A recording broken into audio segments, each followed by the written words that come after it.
How many carbon atoms are in a sugar cube 1 centimeter on a side? Sounds like it's a complicated question to ask, but it's a reasonable question. We can make a reasonable estimate of the carbon atoms in a sugar cube. How do we want to start? We'll start with the volume here. So volume is going to be 1 centimeter cubed or 1 cubic centimeter. We see that we have mass over here, a mass density that we can turn in mass, but the density is based on milliliters. So since 1 cubic centimeter equals 1 milliliter, our volume here now is 1 milliliter.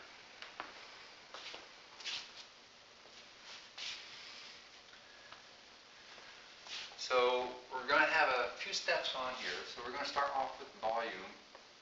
We're going to convert that volume into mass.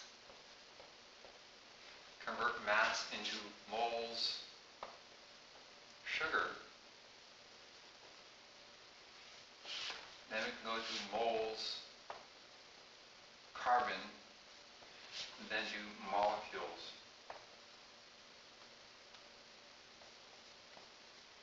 Carbon.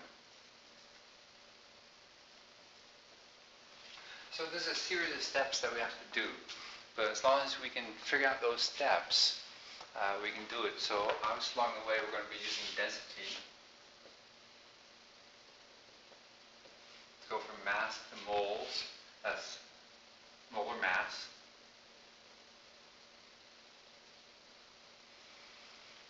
Moles of sugar to moles of carbon. This is a stoichiometric ratio from the formula of the compound. To go from moles of carbon to molecules is Avogadro's number.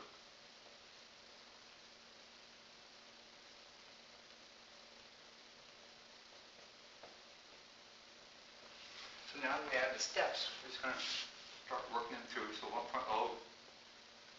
milliliter, we're going to multiply by our density.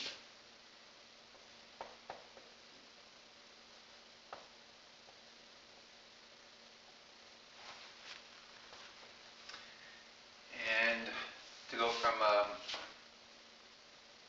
that will give us grams. To go from grams to moles, we're going to use the molar mass. We can't just multiply them. We'll say have grams times grams. They won't cancel off.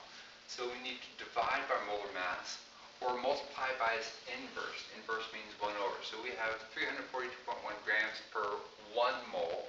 So it would be 1 mole over 342.1 grams. And this will give us moles of sugar. To get carbon,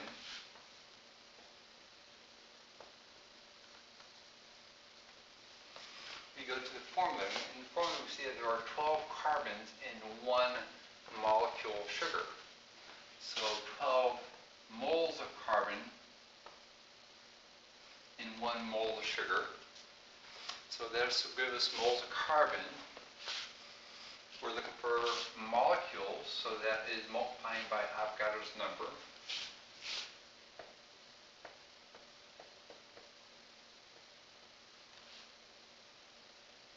It's actually atoms of carbon.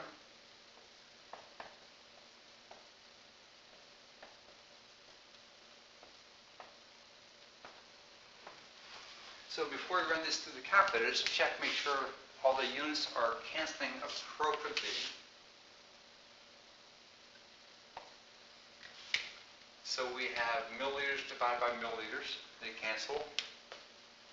Grams divided by grams, they cancel. Moles of sugar, cancel. Moles of carbon, cancel. We're left with atoms of carbon. So we're ready to run it through our calculator.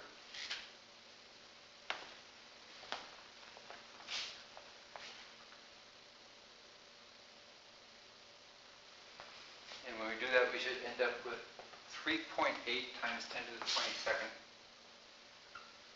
atoms of carbon.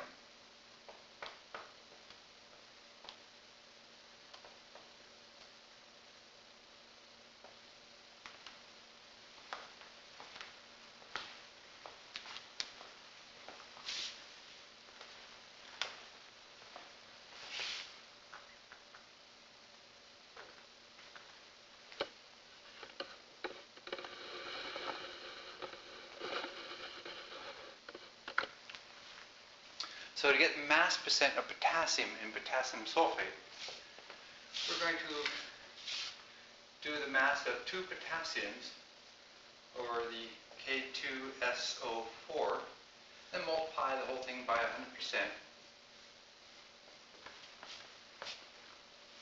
So we go to the periodic table and start looking up the numbers of the atomic masses.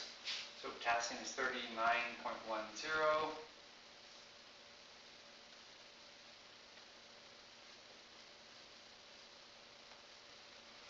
Sulfur is 32.07.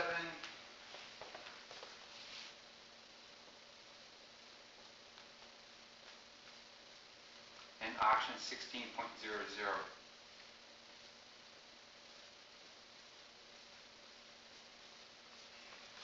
So we get all the atomic masses in there, potassium on top, the whole compound bottom, multiply the ratio by 100%, and that will give us our mass percent, which turns out to be 44.9% potassium. A great source of potassium.